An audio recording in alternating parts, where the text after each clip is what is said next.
Welcome back to the channel, guys. If you're new here, welcome. This episode, we're just going to nerd out.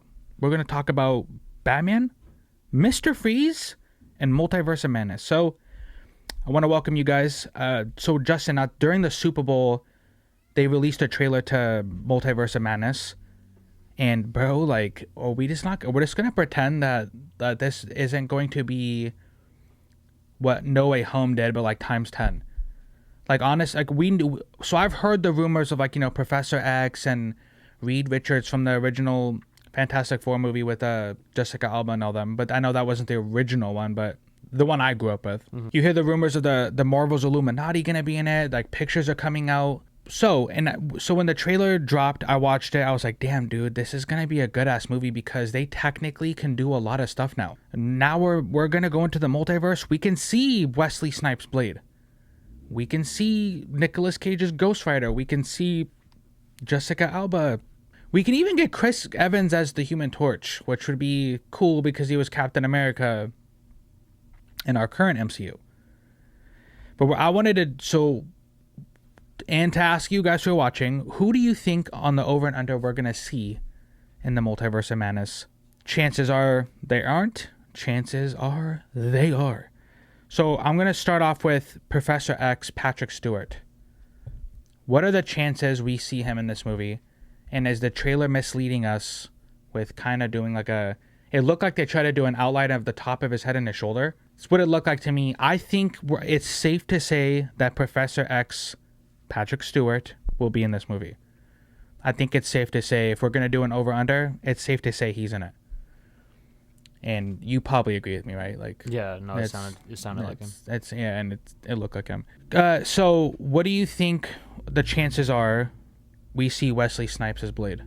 Probably not. Yeah, no. I don't think so either. No, I mean, it'd be cool. They already casted a new one, so I feel like that would be the perfect opportunity to introduce him. And that here's our new guy.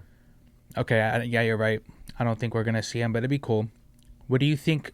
Chances are we seeing John Krasinski as Reed Richards? Is he going to play Mr. Fantastic in this movie? Before you answer, though, it sucks that if he is in this movie, it would have been cool to have him as the MCU Reed Richards. Why can't he play Mr. Fantastic in the MCU? But I get it. But there was a huge rumor going around that he's going to be Mr. Fantastic in this movie. I just hope he's the Mr. Fantastic of the MCU. That'd be dope. Because if Mr. Fantastic is in this movie, why didn't you just get the guy who played alongside Jessica Alba in those movies?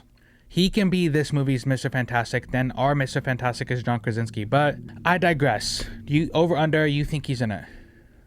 Yeah, no, that'd be dope. Yeah, I think he'd be a good one to have in there. We just mentioned Nicolas Cage's Ghost Rider. I don't think he would, but that would be kind of cool just to see him, because we're trying to set up future movies where Ghost Rider would be in that movie. So that one, I don't think we'll see that one either. That'd be kind of cool. Do you think we'll see any of the Spider-Man? If we do, Tobey Maguire. And only because Sam Raimi is directing this movie. I think if any Spider-Man shows up, it's Tobey Maguire Spider-Man. That'd be dope as well. Because, you know, it does make sense with Sam Raimi directing it, but who knows with that one. There was, on the poster that they released, she's in the What If series, Agent Carter, where she's Captain America. Mm-hmm. They, in the poster, they have like there's like bunches of shards of glass. In one of the reflections, it's her shield. So I'm pretty sure she's gonna be in this movie in some capacity. That could lend itself to a bunch of other ones, because they've had. So if we do get Magneto, which Magneto are we getting? Are we getting Sir Ian McKellen, or are we gonna get Michael Fassbender? If we get Wolverine, is it gonna be Hugh Jackman, or if they have Patrick Stewart as Professor X, they might as well just have the old ass Magneto. Sir Ian McKellen. Yeah, he's a sir, so don't say old. You know, what I mean, if he wasn't a sir, then not playing. But you get him in it. Yeah, that makes sense, because one last time, we get him on screen. He's like, "Hello, Logan. Hello, Mr. Fantastic." And like, come on, we need that one more time. But I'm pretty sure he would love to do it. It lends itself to, what if like they do really good with the fans? So then why even recast? Like, if you recast, bro, like, what if they're not as good as the ones you just brought in for this movie? That's a problem they can run into in the future. what I'm very interested about this movie, though, yes, I'm interested in the cameos, but I want to know how they bring in the X-Men to the MCU. Because if they've always been in the MCU, why have we never heard of them? No, I don't think they've always been in there. I think this is how they're gonna bring them in. Is, hey, all this stuff is now merging together. You guys are now here. I can see Wanda being the reason why they're not in the MCU. There's a popular theory going around that she's gonna be like Professor X will reveal to Doctor Strange that she's the reason that the X-Men aren't in the MCU, and so that could cause like some hey why, and then and that would make sense too why her and her brother were the only ones that survived, because that's her brother. She's not gonna kill her brother. I'm actually very fascinated because I feel like they have to get this right. If you want to explain why they're going to be in the MCU going forward, just make it make sense. I think a lot of people will understand that. But if they do like they've always been here and they've just been hidden, like why were they hidden? And I'm actually interested to figure out what they're going to do about like Magneto and all them, because Magneto was during World War II. He was in like the concentration camps. So if the MCU takes place in like the 2020s, how are we going to explain like almost an 80-year-old, 90-year-old man running around controlling metal? Like, do we redo their story, or do we just take them from another dimension or another universe and put them into ours? You could still have that Magneto. It would just be kind of like weird if you see Sir Ian McKellen like flying around doing his thing in the 2020s. Like, bro, I know you want to retire, dude. But yeah, comment below, guys. Who are you expecting to see in this movie? And are you excited about this movie? Because it's coming out this year. So, and speaking of another movie that's coming out this year, we have The Batman, which I can't tell you enough how excited I am about The Batman. Because I really do believe Matt Reeves did an amazing job of this movie. It's going to be almost 3 hours long. So just the fact that we're going to be able to sit there and do a deep dive into this character for what I feel like is the first time. The other movies have been good, but I really feel like this will enhance his the detective of Bruce Wayne in Batman, like the detective side. We've seen the brute force. We've seen the team up with the Justice League. We've seen like the super realistic Christian Bale Batmans, but I don't think we've ever seen this version of Batman. And I'll put up the post here. So it said that Matt Reeves is interested in the idea of bringing in Mr. Freeze into his sequel. I think there's actually a grounded version of that story, which could be really powerful and could be really great. So Matt Reeves, the director, said that. Now I'm thinking to myself, yeah, I agree with him. They could do a really good Mr. Freeze that makes sense in like a more realistic Batman movie. Why not?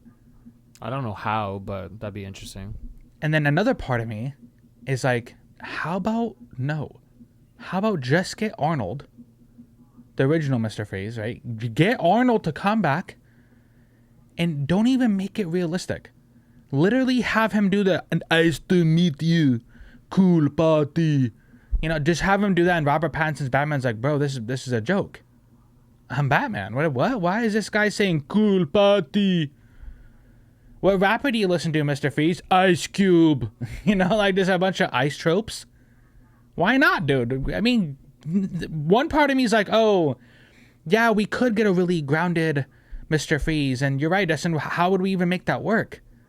Does he just have like some Iron Man type tech that shoots frozen ice at people, or I don't know. How do we? And is his name going to be Dr. Freeze or Mr. Freeze? Sorry, is his name going to be like his last name Freeze, Jim Freeze? He just like Drew Freeze. Oh yeah, Drew Freeze. Like, what is he like? He's a disgruntled Wayne employee, and you know what I mean. Like he doesn't like billionaires, and it's like, bro. I think for like the Christopher Nolan movies, they could have done that, but not the ones that they're trying to do now. Yeah, or get Arnold, bro. Just have him come back and say, nice to meet you. Like, do it, bro. And everybody's like, what's going on, bro? Like, what? Because they did a good job with like Scarecrow's gas and Bane. So that made sense, though. I know, but makes sense. They can do like a cold version of that, but the Batman that we're about to get doesn't look like it. It looks like it's a little too realistic, like literally like real life. He's like, what's your name? It's Jim Freeze. He's not driving like a futuristic. Did you see the prequel video I sent you? No, I did, but I didn't. Okay, no. So he basically made that car because he used to do street racing as a teenager. Mm-hmm. So he wasn't trying to like make like a Batmobile type car. Yeah, that's what it was because he wanted to make like a super fast car to beat people in. I know, so I like that. Yeah. That like it adds to the realism of the movie. I don't think that would work I don't think Mr. Freeze would work in the environment that they're setting up. We'll just have to wait and see. I was actually like, hey, I'm down with that. Just get Arnold to come back. One more time. Nice to meet you.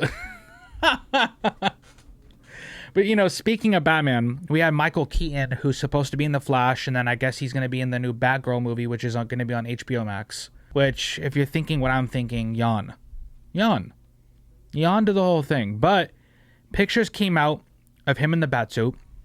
It looks a little different from when we see him in the Tim Burton Batmans. But you can see his face, Justin. If you're looking at the picture right now, his face is just like, he's just doing that Michael Keaton face thing in the mask. And it's like, do I want to see, like, if you would have asked me 10 years ago, what do you think of Michael Keaton coming back as Batman? I would have been like, that's interesting. That could work, right? But now, after what DC's done to, like, Ben Affleck and, you know, with all that, like, I think it's like, bro, DC, we know what you're doing. You're trying to jump on this whole nostalgia train of bringing people back and from different universes, and like that would have worked for me 10 years ago. But when I found out Michael Keaton is in his 70s, I don't know if we need it. Sorry, like I'm pretty sure it's going to be cool. I'm pretty sure it's going to have amazing writing. I'm pretty sure at some point I'm gonna be like, okay, yeah, that Batgirl movie was cool. But I don't know, man. I don't know. I'm not really excited about it. That sucks to say, because I'm telling you, tell me 10 years ago Michael Keaton's going to be Batman again, I would have been pumped. But after recent events with DC, I don't know if I'm pumped for that. How do you get pumped for something that you just don't, like, you know the people that are running the show just don't get it. And I don't want them to ruin Michael Keaton's legacy because they had to bring him back because they just don't know what they're doing. So I'm hoping, like, with Flash and, like, this new one coming out, I really hope that, like, people understand, like, hey, the writing has to be spectacular. You have to explain how this is even happening, and if you can, I think a lot of people will be on board. But if we're going to take a look at the suit one more time, I thought the suit looked pretty good.